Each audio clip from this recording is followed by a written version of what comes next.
আসসালামু আলাইকুম। এখন আমরা দেখব মাইক্রোসফট এক্সেলে কিভাবে খুব সহজে একটি ইকুয়েশন লেখা যায়, ফ্রি হ্যান্ডে ইকুয়েশন। এটার জন্য আমাদের ফার্স্টে মাইক্রোসফট এক্সেলে যেতে হবে। তারপরে এই যে এরকম যদি আমরা কোনো ইকুয়েশন লিখতে চাই, যেমন a plus B divide two minus A minus two B divide three equal zero, বা অন্য কিছু হতে পারে X plus Y divide five, এরকম যে ধরনের ইকুয়েশন ইচ্ছা সেটাই আমরা এখানে লিখতে পারবো ফ্রি হ্যান্ডে। তার জন্য আমাদের যেটা করতে হবে, ফার্স্টে ইনসার্টে যেতে হবে। ইনসার্টে গেলে আমরা এখানে যদি খেয়াল করি, ইনসার্টে এই যে ইকুয়েশন, একবারে ডান পাশের দিকে উপরের দিকে ইকুয়েশন আছে। ইকুয়েশনের এই যে এখানে ড্রপ ডাউন, এখানে ক্লিক করতে হবে। ড্রপ ডাউনে ক্লিক করলে আমরা চলে যাবে একবারে নিচে, এই যে ইঙ্ক ইকুয়েশন, এটাতে ক্লিক করব। এটাতে ক্লিক করলে এখানে দেখাচ্ছে এই যে কিছু অপশন চলে আসছে অলরেডি। এখানে হচ্ছে প্রিভিউ হেয়ার, এখানে হচ্ছে রাইট ম্যাথ হেয়ার। আমরা যা লিখবো এখানে ফ্রি হ্যান্ডে লিখতে পারবো এবং এখানে সেটা প্রিভিউ দেখাবে। এবং এখানে কিছু বিষয় আছে, সেটা হচ্ছে right, erase, select and correct, clear. তো আমরা এগুলো সবই বুঝতে পারবো। আমরা ফার্স্ট হচ্ছে রাইটে ক্লিক করাই আছে, তাও আমরা করি। তারপরে হচ্ছে আমরা এখানে এরকম ইকুয়েশনটা লিখবো a plus B by two. তাহলে আমাদের ফার্স্টে হচ্ছে একটা ডিভাইড চিহ্ন দিতে হবে এখানে, এই যে এখানে শো করছে, উপরে প্রিভিউ দেখাচ্ছে। তাহলে আমরা এখানে লিখবো হচ্ছে a,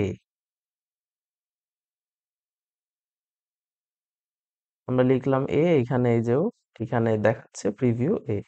তারপর হচ্ছে প্লাস, তারপরে দিব বি, বি, তারপর হচ্ছে নিচে ডিভাইড টু। ওকে, আমরা দিচ্ছি তাহলে a plus B divide two. তারপরে আছে এখানে হচ্ছে মাইনাস, তাহলে আমি জাস্ট এখানে মাইনাস দিব, মাইনাস দেখাচ্ছে। তারপরে হচ্ছে আবার হচ্ছে কি একটা ডিভাইড চিহ্ন দিতে হবে এখানে, আমি দিচ্ছি। ডিভাইড চিহ্ন দেওয়ার পরে a minus two B,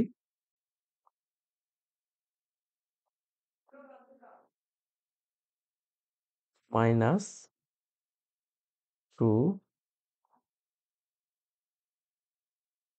B divide three equal zero. তাহলে আমরা খুব সহজেই এরকম একটা ইকুয়েশন তৈরি করতে পারলাম। তাহলে এটা কিভাবে করব, এখানে হচ্ছে ইনসার্ট দিতে হবে। ইনসার্ট, ইনসার্ট ক্লিক করলে আমার এখানে চলে আসছে। তাহলে আমি এটা এখন ছোট বড় করে নিতে পারবো, মডিফাই করতে পারবো যেইভাবে দরকার আমার।